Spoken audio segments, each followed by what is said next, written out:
একদিন বাড়িতে কেউ ছিল না, তাই পাশের বাড়ির এক আন্টি আমাকে তার বাড়িতে ডাকলেন। আমি ভাবলাম হয়তো তার কোনো কাজের সাহায্য দরকার, তাই আমি তার বাড়িতে গেলাম। সেখানে গিয়ে দেখি আন্টি লাল রঙের একটি সুন্দর শাড়ি পরে আছেন। এই শাড়িতে তাকে অনেক সুন্দর আর আকর্ষণীয় লাগছিল। তিনি আমাকে তার ঘরের ভেতরে নিয়ে গেলেন। তিনি বললেন, আমার বাসায় কেউ নেই, তাই তোমার একটু সাহায্য দরকার। তোমাকে কিছু নতুন বিষয় শিখাবো। তার কথাগুলো শুনে আমি কিছুটা অবাক হলাম, কিন্তু পরে বুঝলাম তিনি আমাকে কিছু কাজে সাহায্য করতে বলছেন। দিনভর ভীষণ ক্লান্ত ছিলাম, তাই আন্টি আমাকে তার ঘরে বিশ্রাম নিতে বলল। বিছানায় শুয়ে পড়তেই আমি গভীর ঘুমে আচ্ছন্ন হয়ে গেলাম। সকালে ঘুম ভাঙতেই দেখলাম দীপ্তি আন্টি আমার পাশে শুয়ে আছে, তার হাত আমার বুকের ওপর রাখা। এমন অবস্থায় তাকে দেখে আমি একটু দূরে সরে গেলাম। মনে হলো হয়তো রাতে ঠান্ডা লাগায় সে পাশে এসে শুয়ে পড়েছে, আর ঘুমের ঘোরে আমি তা বুঝতেই পারিনি। যেই আমি উঠলাম, আন্টিরও ঘুম ভাঙল। তখন আমি তাকে বললাম, দীপ্তি আন্টি, তুমি আমার পাশে কেন শুয়েছিলে? দীপ্তি আন্টি জবাব দিল, আমি আসলে বাইরে সোফায় শুয়েছিলাম, কিন্তু রাতে খুব ঠান্ডা লাগছিল, তাই তোমার পাশে এসে শুয়ে পড়েছি। এই বলে আন্টি আমাকে আমাদের নতুন বাড়ির নির্মাণ প্রায় শেষ হয়ে আসছিল, তাই আমি প্রায়ই সেখানে যেতাম। একদিন আমি লক্ষ্য করলাম সামনের বাড়ির একজন ৩২ বছরের মহিলা আমাকে দেখছেন। আমি আমার কাজে ব্যস্ত থাকতাম, তবে যখনই তাকাতাম দেখতাম তিনি আমাকে গভীরভাবে দেখছেন। একদিন তিনি হাতের ইশারায় আমাকে ডাকলেন। আমি তার কাছে গেলে তিনি হেসে বললেন, কি, নতুন বাড়িতে কবে উঠছ? তোমাদের বাড়ির কাজ কবে শেষ হবে? এভাবে আমাদের আলাপ শুরু হলো। তার নাম ছিল দীপ্তি। আমি প্রথমে তাকে আন্টি বলে সম্বোধন করেছিলাম। দীপ্তি আন্টি আমাকে প্রায়ই দেখতেন। তার বাড়ি আমাদের নতুন বাড়ির সামনেই ছিল, তবে খুবই সাধারণ একটা বাড়ি ছিল। তিনি সাধারণ জীবনযাপন করতেন এবং সবসময় শাড়ি পরতেন, যা তাকে আরও আকর্ষণীয় করে তুলত। যেহেতু কিছুদিন পর আমরাও ওই এলাকায় বসবাস করব, তাই মাঝে মধ্যে তার সাথে কথা হতো। তবে এর বেশি কিছুতে আমার আগ্রহ ছিল না। আমি ২২ বছর বয়সী একজন তরুণ, আর দীপ্তি একজন ৩২ বছরের মহিলা। একদিন যখন আমাদের নতুন বাড়ির নির্মাণ কাজ চলছিল, আমি সেখানেই একটি চেয়ারে বসেছিলাম। ঠিক তখনই দীপ্তি আন্টির সন্ধ্যায় আমার জন্য এক কাপ চা নিয়ে আসলেন। তিনি বললেন, সকালে থেকে দেখছি তুমি খুব মনোযোগ দিয়ে তোমার বাড়ির কাজ দেখছ। দীপ্তি আন্টির এই আন্তরিক আচরণে আমি মুগ্ধ হলাম, কারণ এমন ভালো প্রতিবেশী আমাদেরও প্রয়োজন ছিল। তার কথাবার্তা অনেক সুন্দর ছিল। আমার বাবা মা অনেক কঠিন সময় পার করেছেন এবং অনেক পরিশ্রম করে আমাকে পড়াশোনা করিয়েছেন। আমাদের পরিবারে আমি, আমার বাবা মা এবং আমার ১৫ বছর বয়সী ছোট ভাই ছিল। সম্প্রতি আমি আমার ছোট ভাইকে অন্য শহরের একটি কলেজে ভর্তি করিয়েছি এবং সে এখন সেখানে পড়াশোনা করছে। নতুন বাড়ির নির্মাণের বিষয়ে বাড়ির কারোই সঠিক ধারণা ছিল না। আমার পড়াশোনা শেষ হবার পরপরই আমি একটি চাকরি শুরু করি। কিছু মাস চাকরি করার পর আমি নিজের ব্যবসা শুরু করি। অল্প সময়ই সেই ব্যবসায় ভালো লাভ হয়, যার কারণে আমি আজ এই বাড়িটি নির্মাণ করাতে সক্ষম হয়েছি। আমি আমার বাবা মায়ের জন্য খুবই খুশি ছিলাম, কারণ তারা অনেক কিছু সহ্য করেছেন, আর আমার ভাইও ভালোভাবে পড়াশোনা করছিল। মাঝে মধ্যে আমি তার হোস্টেলে গিয়ে দেখা করতাম। একদিন আমি বাড়ির নির্মাণ কাজ দেখতে গেলাম, যাতে সব ঠিকঠাক চলছে কিনা তা নিশ্চিত করতে পারি। আমি যখন আমাদের নতুন বাড়ির নির্মাণ কাজ দেখতে গেলাম, তখন বুঝলাম কিছু জিনিস যা আমি বিদেশ থেকে অর্ডার করেছিলাম সেগুলো আসতে দেরি হচ্ছে, তাই বাড়ির কাজ শেষ হতে আরও কিছুটা সময় লাগবে। কাজের পরিস্থিতি দেখে আমি বাড়ি ফিরে যাওয়ার জন্য প্রস্তুতি নিচ্ছিলাম। তখন হঠাৎ লক্ষ্য করলাম আন্টি তার বাড়ির দরজায় দাঁড়িয়ে আমাকে দেখছেন। জানি না কেন তিনি সবসময় আমার দিকে অপলক দৃষ্টিতে তাকিয়ে থাকেন।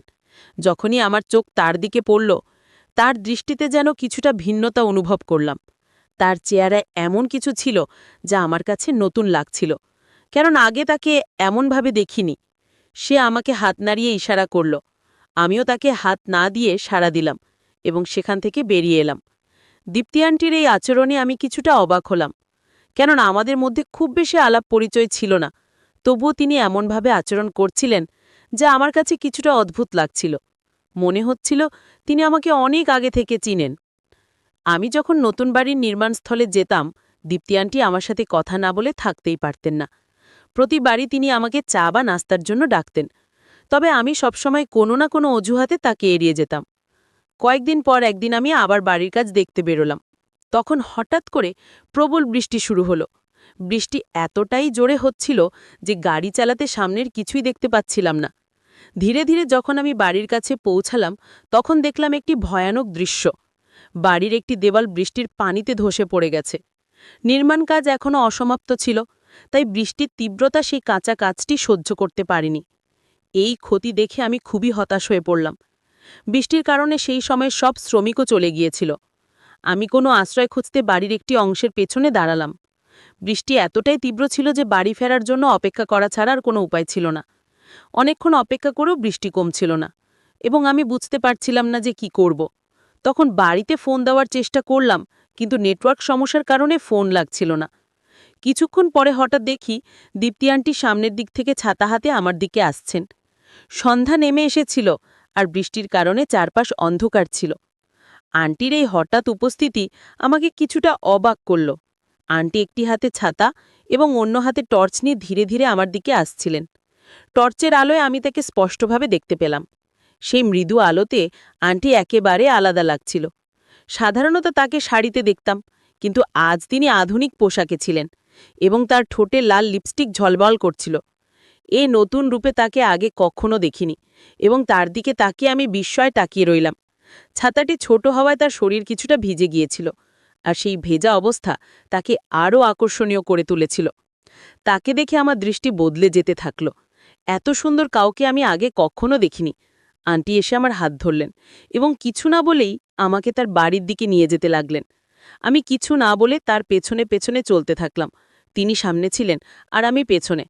তার প্রতিটি ভঙ্গিমা আমাকে মুগ্ধ করছিল। আগে কখনোই কোনো নারীর প্রতি এমন অনুভূতি জন্মায়নি আমার। আজ যেন নিজের আবেগ সামলানো কঠিন হয়ে পড়ল। দীপ্তি আন্টির উপস্থিতি, তার সৌন্দর্য, আর এই বৃষ্টি, সবকিছু একসঙ্গে মিলে আমার মনে অদ্ভুত একটা প্রভাব ফেলছিল। ঠিক তখনই দীপ্তি আন্টি হঠাৎ আমার দিকে তাকিয়ে বললেন, অরিন্দম, বৃষ্টির মধ্যে এভাবে কি করছো তুমি? এমন মুষলধারে বৃষ্টি হচ্ছে, এখানে থেমে থাকাটা কি ঠিক? আমি দীপ্তি আন্টিকে বললাম, আমি আসলে বৃষ্টি কমার অপেক্ষা করছি, কারণ বাড়ি ফিরে যেতে অনেক দেরি হয়ে যাবে। এত জোরে বৃষ্টি হচ্ছে যে এখানেই দাঁড়িয়ে থাকতে বাধ্য হচ্ছি।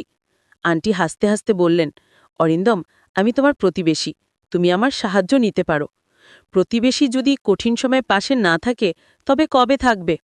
আমি মুচকি হেসে তার কথা শুনছিলাম। তিনি বললেন, এবারই কি নিজেরই মনে করো? কথা বলতে বলতে আমি নিচের দিকে তাকিয়েছিলাম, তবে যখন তার দিকে তাকালাম, তার রূপ দেখে আমার মধ্যে অদ্ভুত অনুভূতি হলো। দীপ্তি আন্টির সৌন্দর্য আমাকে মুগ্ধ করছিল, তবে আমি নিজেকে সামলে নিলাম, কারণ জানতাম আন্টির বিয়ে হয়েছে। তখন আমি তাকে বললাম, আন্টি, আপনার সাহায্যের জন্য ধন্যবাদ। আন্টি হাসতে হাসতে বললেন, আমাকে আন্টি বলো না, এবং ভবিষ্যতে যদি কখনো আমার কোনো সাহায্য লাগে, তুমি করবে তো? আমি মাথা নেড়ে সম্মতি জানালাম। বৃষ্টিতে ভিজে গিয়েছিলাম আর ঠান্ডায় কাঁপছিলাম। দীপ্তি তখন আমার দিকে এগিয়ে এসে আমার শার্ট খুলে দেওয়ার চেষ্টা করলেন, এবং তার স্পর্শে আমার শরীরের মধ্যে এক অদ্ভুত অনুভূতি জেগে উঠল। সেই মুহূর্তটি আমাকে অবাক করছিল, তবে আমি নিজেকে নিয়ন্ত্রণে রাখার চেষ্টা করছিলাম। আমি তখন বেশ দোটানায় পড়ে গিয়েছিলাম। বুঝে উঠতে পারছিলাম না ঠিক কি করব। দীপ্তি আন্টির আচরণ কিছুটা অপ্রত্যাশিত মনে হচ্ছিল, বিশেষত তার স্পর্শে যেন একটা অদ্ভুত অনুভূতি হচ্ছিল। তবে আমি নিজেকে সামলে নিয়ে শান্তভাবে বললাম, আন্টি, দয়া করে একটু থামুন। আমার প্রশ্ন তোলার পর দীপ্তি আন্টি হেসে বললেন, অরিন্দম, কোনো চিন্তা করো না। তোমার জামাটা পুরো ভিজে গেছে, ঠান্ডা লেগে যেতে পারে। আমি তোমাকে আমার স্বামীর একটা শার্ট এনে দিচ্ছি, সেটা পরে নাও। আন্টি আমাকে সাহায্য করছিলেন। সবকিছু স্বাভাবিক ছিল, যতক্ষণ না তিনি আমার শার্ট খোলার চেষ্টা করলেন। তখনই আমার মনে কিছুটা অস্বস্তি হলো। আমি ধীরে ধীরে একপাশে সরে গিয়ে একটু দূরত্ব তৈরি করলাম। তিনি এরপর আরও কয়েকটা শার্ট নিয়ে এলেন, কিন্তু সেগুলোর কোনোটাই আমার গায়ে ঠিকমতো ফিট হচ্ছিল না। তখন আমি বিনয়ের সঙ্গে বললাম, আচ্ছা, আপনার কাছে যদি কোনো কাঁথা বা কম্বল থাকে, সেটা দিলেই হবে। আন্টি আমাকে একটি কাঁথা এনে দিলেন, এবং আমি সেটি নিয়ে তার বাড়ির সোফায় বসে পড়লাম। ঘড়ির দিকে তাকে দেখি রাত 11টা বেজে গেছে। বাড়ি ফেরার অনেক দেরি হয়ে গেছে। কিছুক্ষণ পর দীপ্তি আন্টি গরম স্যুপ নিয়ে এসে বললেন, অরিন্দম, এই স্যুপটা খেয়ে নাও, তোমার ভালো লাগবে। আমি তার হাত থেকে স্যুপ নিয়ে খেতে শুরু করলাম। মনিকার আতিথ্যের সাথে আমার বেশ ভালো লাগছিল, আর স্যুপটা বেশ মজার ছিল। আমি সত্যি জানতাম না যে প্রতিবেশী এতটা ভালো হতে পারেন। স্যুপ খেয়ে কিছুটা স্বস্তি অনুভব করছিলাম, কারণ তখন একটু ক্ষুধাও লেগেছিল। স্যুপ খাওয়ার সময় আন্টি আমার সামনে বসেছিলেন আর আমার মন বারবার তার দিকে চলে যাচ্ছিল। তার সৌন্দর্য আমাকে